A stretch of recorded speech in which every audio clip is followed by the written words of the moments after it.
नवरात्रि विशेष मां शैलपुत्री की पावन कथा। नमन दर्शकों, मधुर डिवाइन स्टोरी में आप सभी का हार्दिक स्वागत है। कल से चैत्र नवरात्रि का पावन पर्व आरंभ हो रहा है।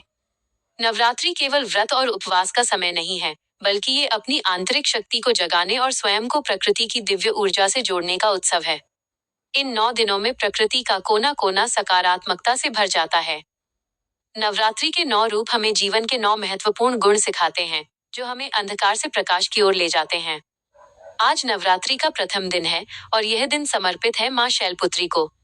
देवी दुर्गा के 9 रूपों में प्रथम रूप मां शैलपुत्री का है। पर्वतराज हिमालय की पुत्री होने के कारण इन्हें शैलपुत्री कहा जाता है। आइए पूरी श्रद्धा के साथ सुनते हैं मां के इस दिव्य स्वरूप की पावन कथा।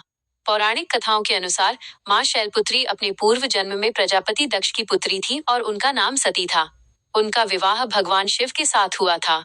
एक बार राजा दक्ष ने एक विशाल यज्ञ का आयोजन किया, जिसमें उन्होंने सभी देवी देवताओं को आमंत्रित किया, लेकिन अहंकारवश भगवान शिव को निमंत्रण नहीं भेजा। माता सती ने जब इस भव्य यज्ञ के बारे में सुना, तो उनका मन वहां जाने के लिए व्याकुल हो उठा। भगवान शिव ने उन्हें बिना निमंत्रण जाने से रोका और समझाया, परंतु सती का मोह उन्हें वहां खींच ले गया। जब सती यज्ञ स्थल पर पहुंची, तो उन्होंने देखा कि वहां भगवान शिव के लिए कोई स्थान नहीं था और उनके पिता दक्ष ने महादेव का अत्यंत अपमान किया। अपने पति का ये तिरस्कार माता सती से सहन नहीं हुआ और उन्होंने उसी यज्ञ की योगाग्नि में स्वयं को भस्म कर दिया। अगले जन्म में उन्होंने हिमालय राज के घर जन्म लिया और शैलपुत्री कहलाईं। इस जन्म में भी उन्होंने अपनी कठिन तपस्या और अटूट विश्वास से भगवान शिव को ही पति के रूप में प्राप्त किया। माँ का ये स्वरूप हमें सिखाता है कि अडिग संकल्प और धैर्य से हम जीवन के हर ऊंचे लक्ष्य को प्राप्त कर सकते हैं। माँ शैलपुत्री स्थिरता और शक्ति का प्रतीक हैं। उनके दाहिने हाथ में त्रिशूल और बाएं हाथ में कमल का पुष्प सुशोभित है और उनका वाहन वृषभ यानी बैल है।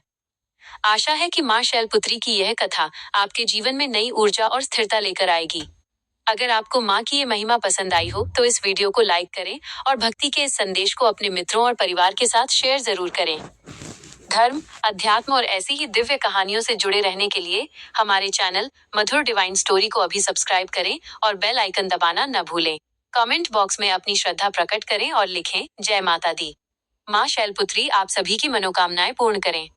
धन्यवाद।